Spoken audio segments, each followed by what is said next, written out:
Assalamualaikum warahmatullahi wabarakatuh. Alhamdulillahirrabbilalamin. Allahumma salli ala sayyidina Muhammad wa ala ali sayyidina Muhammad.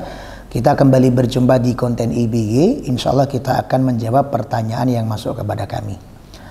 Assalamualaikum warahmatullahi wabarakatuh. Izin bertanya Gus, bagaimana hukum mengulang ayat Al-Fatihah dalam sholat karena mungkin ada bacaan yang ragu atau lupa sudah dibaca atau belum? Bismillahirrahmanirrahim.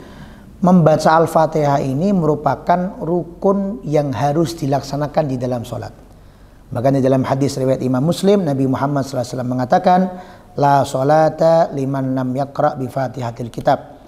Tidak dikatakan sholatnya sah apabila ada orang yang tidak membaca fatihatil kitab, yaitu Quran surat Al-Fatihah.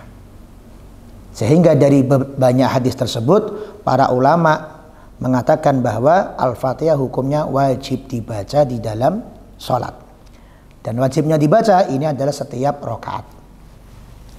Lalu bagaimana kalau ada orang yang kemudian lupa atau ragu-ragu, Fatihahnya tadi sudah dibaca apa belum ya? Misalnya dia takbir dalam keadaan membayangkan sesuatu. Tahu-tahu dia sadar sekarang sudah membaca surat pendek.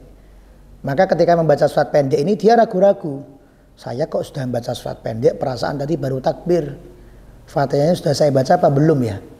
Maka apabila muncul keraguan-raguan dan keraguan-raguan itu ternyata menghilangkan yakin dari dirinya sehingga keraguan-raguan itu menjadi semakin besar, semakin besar, semakin besar, maka dia hukumnya harus mengulangi Fatihah.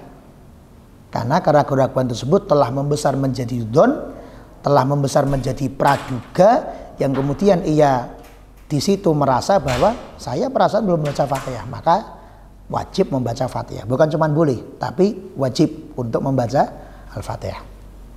Nah, apabila ia sudah membaca surat pendek, kemudian setelah surat pendek membaca Fatihah, maka setelah ghairil maghdubi alaihim waladdallin amin tetap disunnahkan untuk membaca surat lagi. Artinya apa? Surat yang tadi dibaca sebelum Fatihah mendapatkan pahala hanya gara-gara itu adalah Quran, mendapat pahala hanya gara-gara pahala membaca Quran, tetapi untuk sunnah membaca surat itu tetap dihitung sunnah kalau dibacanya setelah surat Al-Fatihah. Berarti ada orang agak ngelamun, dia tahu-tahu membaca surat, suratnya diselesaikan, langsung kemudian membaca Fatihah, maka setelah Fatihah dia sunnah lagi untuk membaca surat. Yang tadi dibaca tidak termasuk sunnahnya sholat. Ini poin yang pertama. Poin yang kedua, apabila keraguan-raguan itu tipis sekali, dzonnya, keyakinan yang lebih dari 50%, dia sudah merasa membaca Fatihah, tapi muncul keraguan-raguan sedikit. Maka kalau begitu boleh diulangi, boleh tidak diulangi. Kalau tadi kan dzonnya, keyakinan lebih dari 50%, itu dia merasa tidak membaca Fatihah, belum membaca Fatihah, maka jadi wajib membaca Fatihah, biar dia yakin. Tapi kalau keraguan-raguan itu tipis sekali, maka boleh membaca Fatihah, boleh tidak membaca Al-Fatihah. Tetapi apabila dia yakin sudah membaca Al-Fatihah, maka sama sekali tidak disunnahkan untuk mengulangi bacaan Al-Fatihah tersebut.